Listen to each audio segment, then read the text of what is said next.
پرویز دلائی کے جو وکیل تھے حامد سعید راں، انہوں نے دلائل دیتے ہوئے کہا اور موقف اپنایا کہ حکومتی اپیل قابل سماعت ہی نہیں، اس کو مسترد کیا جائے۔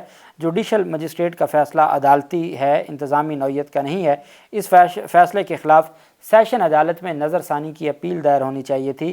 انہوں نے ڈائریکٹ ریٹ فائل کی ہے، یہ درخواست قابل سماعت نہیں ہے، اس کو خارج کیا جائے۔ یہ 6 اپیلیں تھیں جو ڈائریکٹ ہائی کورٹ میں دائر کی گئی تھیں، چونکہ بریت کے خلاف مجسٹریٹ کے فیصلے کے خلاف جو بریت ہے، اور بریت کے خلاف ہمیشہ اپیل ہائی کورٹ میں ہوتی ہے، اور یہی وجہ ہے کہ ان کا کہنا تھا کہ یہ چونکہ عدالتی معاملات ہیں اور اس میں نظر ثانی دائر ہونی چاہیے تھی سیشن عدالت میں، جبکہ جو اینٹی کرپشن ہے انہوں نے ڈائریکٹ ہائی کورٹ میں درخواستیں دائر کی تھیں، اور اب عدالت نے مزید دلائل طلب کر لی ہیں اور کیس کی سماعت کو ملتوی کر دیا ہے۔ بشرا بیگم جو وائف ہیں عمران خان کی، ان کی جو آڈیو لیک کا معاملہ تھا، ان کے موبائل فون کی جو کال ریکارڈنگ کی جا رہی تھی اور ساتھ اس کو لیک کیا گیا تھا، اس پر اہم پیش رفت سامنے آئی ہے۔ اسلام آباد ہائی کورٹ نے بشرا بیگم کا آڈیو لیک کیس سابق چیف جسٹس کے بیٹے نجم الثاقب کے کیس کے ساتھ یکجا کر دیا ہے۔ جسٹس بابر ستار صاحب نے بشرا بیگم کی ایف آئی اے طلبی کے خلاف درخواست پر سماعت کی۔ یہ وہ مقدمہ ہے جس میں ایف آئی اے نے پولیس نے نوٹس کیا تھا کہ F I A cyber crime آپ کی آواز کو اس کا فرنزک کروانے کے لیے آپ سیمپل دے کے جائیں، اور جس پر پھر اس نوٹس کو معطل کیا تھا اسلام آباد ہائی کورٹ نے۔ نوٹس جاری کیا تھا ایف آئی اے کی جانب سے، وفاق کی جانب سے ایڈیشنل اٹارنی جنرل منور اقبال دوگل عدالت میں پیش ہوئے۔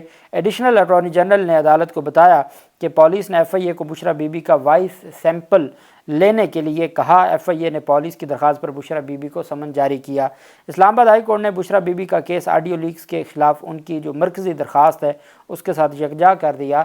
عدالت نے بشرا بی بی کے ایف آئی اے کے وائس میچنگ کے لیے طلبی کا سمن معطلی کے حکم میں توسیع کرتے ہوئے کیس کی سماعت کو 30 اکتوبر کے لیے ملتوی کر دیا۔ اسٹے آرڈر جاری کر دیا، 30 اکتوبر تک ملتوی کر دیا۔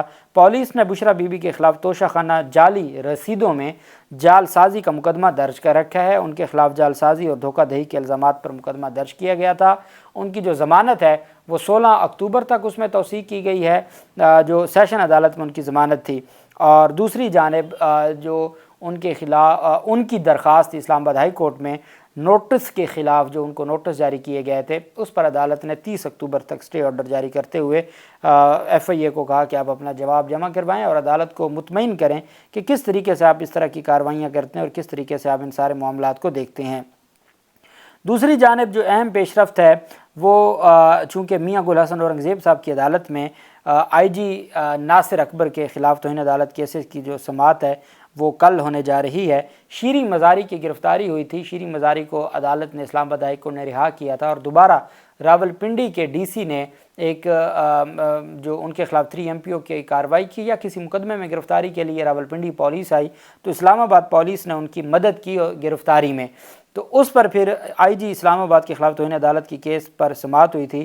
اب اس شیریں مزاری کی گرفتاری پر آئی جی کے خلاف توہین عدالت کیس پر سماعت ہونے جا رہی ہے۔ آئی جی عدالت سے تحریری معذرت کر چکے ہیں اور ساتھ 25,000 روپے جرمانہ بھی شیریں مزاری کو ادا کر چکے ہیں، جبکہ جو شیریں مزاری نے کہا تھا کہ وہ یہ 25,000 شوکت خانم میں جمع کروا دیں گی، جبکہ جو شہریار آفریدی کی حوالے سے جو اہم پیش رفت سامنے آئی ہے، شاندانہ گلزار اور شہریار آفریدی کی گرفتاری کے حوالے سے ڈی سی اسلام آباد کے خلاف، ایس ایس پی آپریشنز کے خلاف، ایس پی اسلام آباد کے خلاف اور متعلقہ ایس ایچ او کے خلاف جو کارروائی شروع کی تھی توہین عدالت کی، جس پر کل 28